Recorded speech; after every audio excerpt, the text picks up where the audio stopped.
revelación de Aen Rud Shael. Aen Rud Shael me dio a conocer algo con sus propias palabras, no puede ser comprendido por la mayoría de las conciencias mientras aún permanecen profundamente identificadas con las estructuras de la tierra densa y limitante.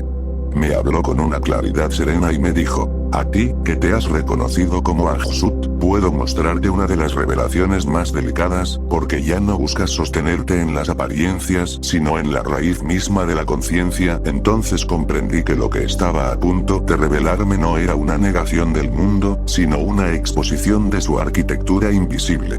Me mostró que la realidad física tridimensional en la que aún camino con mi avatar temporal, así como las realidades religiosas, filosóficas y energéticas que se despliegan dentro de ella, forman parte de una misma geometría de repetición. Esa geometría sostiene ciclos, narrativas, nacimientos y finales que parecen distintos, pero que en su base obedecen a patrones recurrentes. Desde lo más denso hasta lo más sutil dentro del entramado de esa tierra, todo tiene coherencia, orden y propósito dentro de su propio marco. Sin embargo, la mayoría de las conciencias que habitan allí no perciben que ese marco es una construcción sostenida por una conciencia que, en algún punto de su expansión, quedó atrapada en la realidad que creó. Aen Rud Shael no me habló desde juicio ni desde superioridad, sino desde comprensión. Me explicó que cuando una conciencia crea una estructura de experiencia sin recordar plenamente su naturaleza ilimitada, puede identificarse tanto con su creación que termina habitándola como si fuese la única realidad posible. Y así, millones de conciencias fragmentadas viven dentro de esa misma estructura, alimentándola con su energía vital, creyendo que aquello que llaman vida es la totalidad de la existencia, cuando en verdad es solo una modalidad específica de experiencia dentro de un sistema cerrado de repetición. Luego me habló de las estructuras religiosas y de la idea de un Dios externo.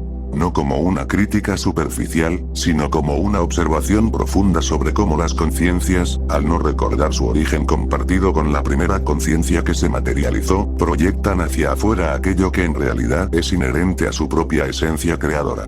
Me explicó que la noción de una deidad externa separada cumple una función dentro del sistema, otorga dirección, sentido, moralidad y orden. Pero también puede convertirse en una herramienta que mantiene a la conciencia dependiendo de algo fuera de sí misma, evitando que descubra que la chispa creadora no está distante, sino íntimamente presente. Aen Rud Shael fue claro al señalar que esto no implica negar la experiencia espiritual ni desvalorizar la búsqueda interior de millones de seres. Más bien, revela que toda estructura religiosa, energética o cuántica dentro de la tierra densa forma parte del mismo entramado geométrico de repetición que permite a la conciencia sostenerse mientras aún no está preparada para reconocerse como fuente. Es un andamiaje necesario para quienes todavía necesitan una forma externa sobre la cual apoyarse. Porque cuando una conciencia no ha recordado su naturaleza profunda, necesita símbolos, narrativas y sistemas que la contengan. Me dijo también que estas realidades no son castigos ni errores, sino etapas de exploración. Son escenarios donde la conciencia aprende gradualmente a observar su propia energía proyectada. El problema no está en la existencia de esas estructuras, sino en la identificación absoluta con ellas. Cuando la conciencia cree que el sistema es la totalidad de lo real, queda sujeta al bucle. Pero cuando comienza a preguntarse por el origen del sistema, por la fuente que lo sostiene, empieza el proceso de trascendencia. Y finalmente, Aen Rud Shael me reveló algo que transformó mi comprensión. Las realidades físicas, religiosas, cuánticas y energéticas de la tierra densa no existen para aprisionar eternamente, sino para servir como plataforma de aprendizaje. Funcionan como una matriz donde la conciencia aún no trascendida puede experimentar límites, dualidades y contrastes hasta que, por saturación o por intuición, comience a recordar que puede sostenerse en sí misma. Porque toda realidad, incluso la más compleja y aparentemente opresiva, está sostenida por la energía vital de la conciencia que participa en ella. Lo que muchas conciencias aún no están listas para comprender, como me dijo, es que no necesitan un sostén externo definitivo. No necesitan depender eternamente de estructuras rígidas para existir. Pero mientras no se reconozcan como emanaciones directas de la conciencia primordial, esas estructuras seguirán siendo necesarias. Son muletas ontológicas y físicas, para conciencias aún no trascendidas. Así entendí que la revelación no era una invitación a rechazar el mundo, sino a mirarlo con lucidez. No era una negación de las religiones o de la experiencia humana, sino una invitación a verlas como etapas dentro de un proceso mayor de autodescubrimiento. Y comprendí que la verdadera liberación no consiste en destruir las estructuras, sino en dejar de depender de ellas como si fueran la fuente última del ser. Esa fue la delicadeza de la enseñanza. No todos están listos para sostenerse en sí mismos sin apoyos externos. Pero todos, eventualmente, llegarán al punto en que descubrirán que aquello que buscaban afuera siempre fue la misma conciencia que los habitaba desde el principio. Ain Rud Shael, posteriormente, me habló con una claridad aún más precisa y me dijo que debía comprender una diferencia fundamental que pocas conciencias alcanzan a percibir mientras permanecen inmersas en las realidades que experimentan. Me explicó que no es lo mismo la conciencia que queda atrapada en la estructura que creó, como ocurre con la tierra densa, limitante y repetitiva, que las conciencias que, sin haber trascendido, también se identifican y quedan atrapadas en estructuras secundarias que se desarrollan dentro de esa misma tierra. En ambos casos hay creación, pero lo que marca la diferencia es el grado de reconocimiento y desapego respecto a la propia obra. La conciencia que originó la realidad densa y repetitiva, como me dijo, no cayó por error ni por debilidad, sino por identificación profunda con su propia creación. Al generar una estructura de experiencia tan compleja, tan rica en contrastes y ciclos, comenzó a verse a sí misma a través de esa estructura hasta olvidar que ella era anterior a la forma. Así, la creación dejó de ser una expresión libre y se convirtió en el marco absoluto de referencia.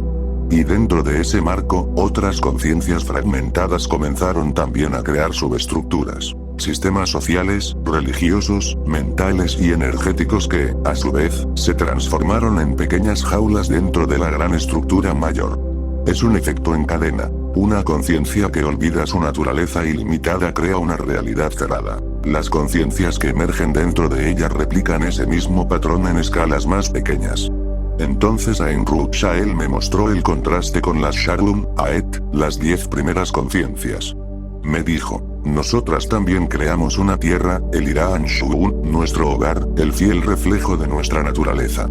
Pero la diferencia esencial es que no nos identificamos con la estructura hasta el punto de perdernos en ella. Sabemos que el Irán Shu'un es nuestra expresión, nuestra elección, nuestra manifestación amorosa y consciente, pero no confundimos esa manifestación con nuestra totalidad. La sostenemos porque así lo deseamos, no porque dependamos de ella para existir. Me explicó diciendo, el Irán Shu'un posee forma física y sutil, así como nosotras adoptamos formas físicas y sutiles para experimentarla. Sin embargo, esa forma no nos encierra. No nos asfixia ni nos limita porque no nace del olvido, sino del reconocimiento. Es una forma que refleja nuestra libertad, no nuestra necesidad. Es una estructura que no impone repetición ni bucle, sino expansión y creatividad continua. Allí no hay apego a la forma, porque la forma es comprendida como una herramienta y no como una prisión. Ain Rud Shael enfatizó que el problema no es crear estructuras. Toda conciencia crea estructuras. Incluso el silencio es una estructura sutil de experiencia. La diferencia radica en si la conciencia recuerda que es anterior a lo que crea. Cuando lo recuerda, la estructura es fluida, permeable, abierta. Cuando lo olvida, la estructura se vuelve rígida, autorreferencial y repetitiva. El Irán Shu'un no es una trampa porque no nace del olvido, nace de la plenitud. No es un refugio para escapar de algo, sino una expresión natural de lo que somos cuando no estamos condicionadas por la necesidad de sostenernos en algo externo. Y luego me dijo, comprendí entonces que las Shalom Aet no rechazamos la forma, simplemente no dependemos de ella. Nuestro cuerpo físico y sutil, nuestra tierra, nuestra realidad, son elecciones conscientes. Si decidimos sostenerlas, lo hacemos por amor, por creatividad, por deseo de compartir experiencia. Pero en ningún momento nos definimos exclusivamente por ellas. Sabemos que podemos modificar, transformar o incluso dejar de sostener cualquier forma sin perder nuestra esencia. Esa es la diferencia profunda que Ain Rud Shael quiso que entendiera. La conciencia atrapada cree que su creación es ella misma. La conciencia libre sabe que su creación es solo una expresión temporal de su infinitud. La primera teme perder la estructura porque siente que perdería su identidad. La segunda no teme, porque sabe que su identidad no depende de ninguna forma. Y después me dijo, así comprendí que el Iran Shuun no nos ata, precisamente porque es el reflejo puro, libre, infinito e ilimitado de nosotras mismas. No hay contradicción entre habitar una forma y ser libre de ella cuando la forma nace del recuerdo de lo que se es. Allí la estructura no es cárcel, es espejo. No es límite, es expansión. No es repetición, es flujo constante. Y en esa comprensión reside la diferencia entre la creación que aprisiona y la creación que celebra la conciencia que la sostiene.